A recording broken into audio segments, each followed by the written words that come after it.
Hey guys, Kat here, the Nerdy Crafter. I have another list video for you today. It's, since I'm from Michigan, I'm going to do one about haunted places in Michigan, since I've seen a couple other people do, haunted,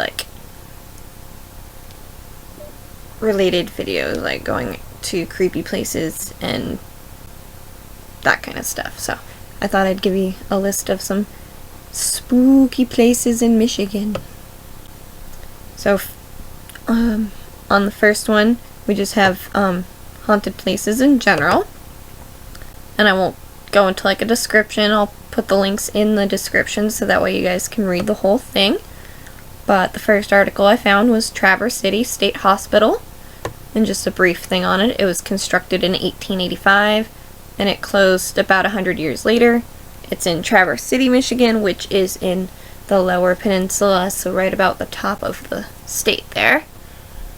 And it says that there's apparently a portal to hell, which is also kind of going off of one of the videos I saw earlier this week. I'm going to leave all of this in the description so you guys can read it. There's one in Marquette, Michigan, which is in the Upper Peninsula, which if you do your hand like this, it's up here somewhere. And it was known as the Holy Cross Orphanage, which was in Marquette. It was built in about 1915 and abandoned in the 60s. Then there's the Henderson Castle in Kalamazoo. It's over a century old and has a host of a bunch of different ghosts. And then the next one is the Masonic Temple in Detroit. It looks like this really tall pillar, and it was built in 1912 by a wealthy German gentleman named George Mason. And that's probably why it's called the Masonic Temple. And it's kind of like the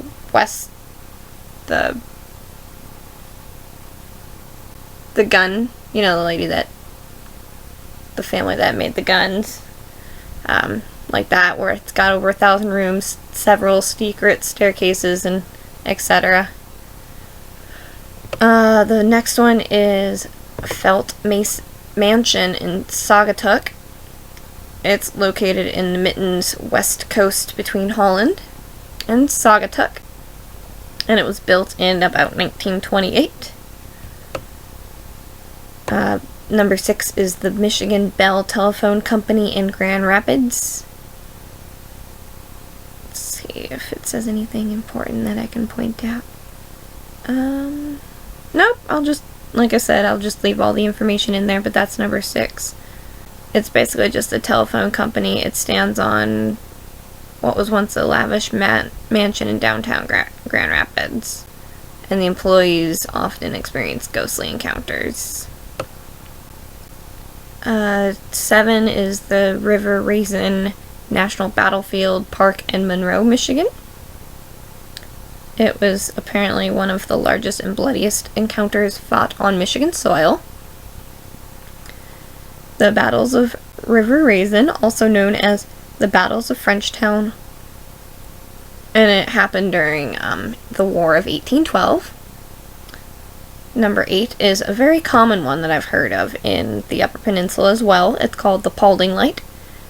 It is just this small little road that apparently if you go there at a certain point of time of day on Highway 45, that you can apparently see these weird spherical lights, and it gives a little description on there. And you can also look all of these up online too. I'm sure they can give you more specific descriptions. But it's basically about a railroad worker who died while trying to switch the tracks. Perry Cheney, it's near Grayling, Michigan. It was a sawmill village in the 19th century, and the town was eventually abandoned in about 1912 when the post office closed. And the last one on this list is Mackinac Island. I don't really see anything as to really why it's haunted, other than the fact that the Sci-Fi Channel's Ghost Hunters went there.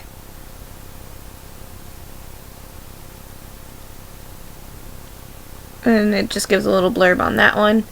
And the second article is specifically for Marquette, Michigan, which I'm sure one of these might correspond with what we just went over in the other one. But these are specific to Marquette, Michigan. 304 Halverson Hall, and that was in the 1960s. A student at Northern Michigan University that was in his room had hung herself on the top bunk, and it's supposed that she still haunts the halls with like creepy fingernails and things, sounds on on like walls and stuff. The Landmark Inn, it is a hotel, and it is prestigious for its tall stature, and it's one of the most popular sites in Marquette.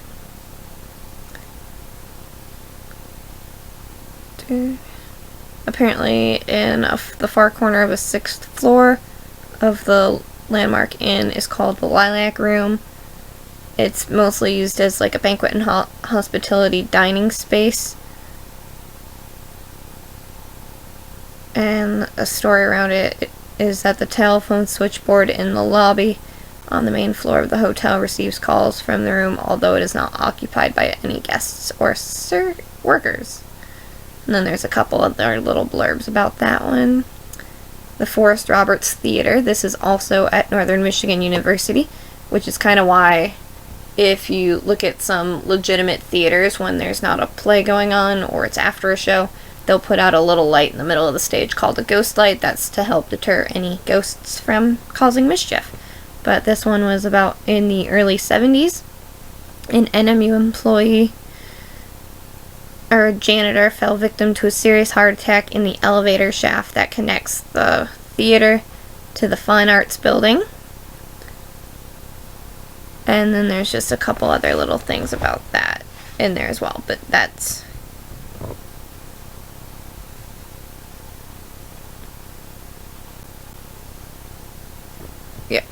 but that's basically that, is that he had a heart attack in an elevator and all of that. The next one is the Marquette Harbor Lighthouse.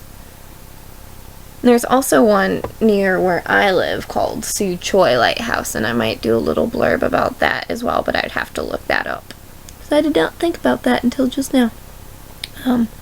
Yep, but there's a little blurb on that, and I'm not going to go into that one. There's the Big Bay Point Lighthouse. Why is it that lighthouses are like so prominent for creepy?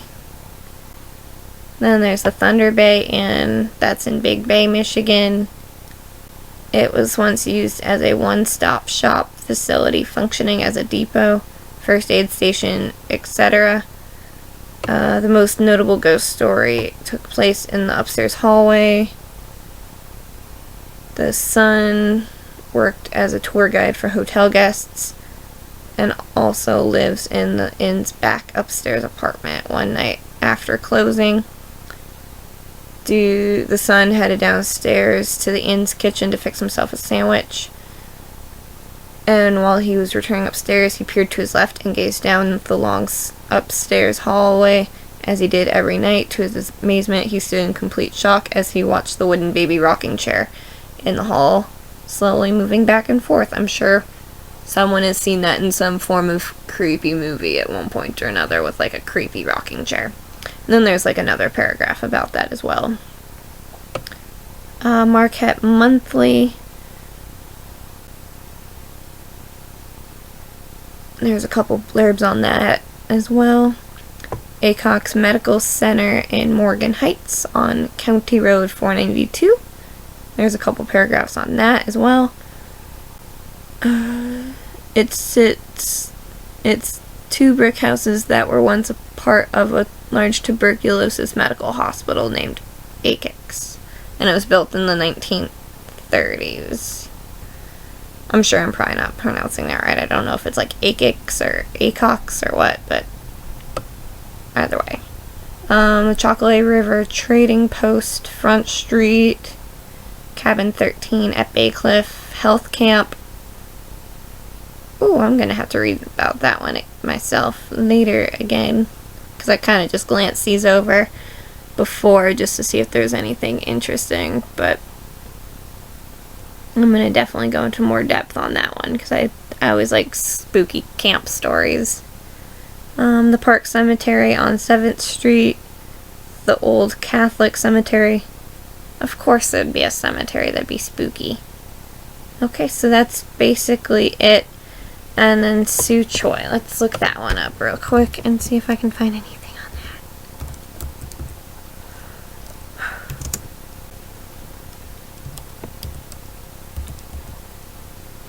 that. Oh, I spelled it wrong, but that's why Google has the amazing things.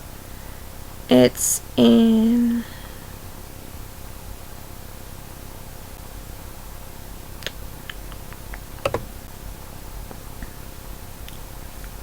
It was established in 1892.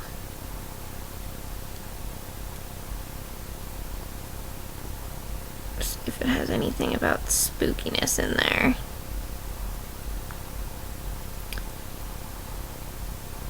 I'm not sure if there's anything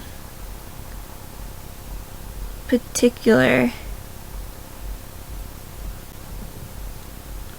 about it being spooky in this particular thing that I picked to look at, but I have heard that it is spooky. Like there's a doll and like a glass thing or something where it's supposed to just be like haunted, and people have had weird ghost stories. Let's look up this other article on it and see if there's anything. I know my mouse kind of clicks a little loud. I'm sorry about that. Okay. Let's see what this little blurb says. It's on like a list of like 15 or whatever different spooky lighthouses. Oh, it's Sichua Point. That's how it's pronounced. It's a 78-foot tower that went to service in 1892. Is said to still haunt the lighthouse and museum today. He died in the keeper's house in the early 1900s. For months they could not bury his body because of the winter weather, so his body was kept in the basement. And maybe it's because he wasn't buried right away that the guests and visitors and staff have reported a strong scent of cigars throughout the building, and staff at the museum have seen the place settings and chairs in the museum's kitchen disturbed, and some have even reported seeing a man peering through the windows.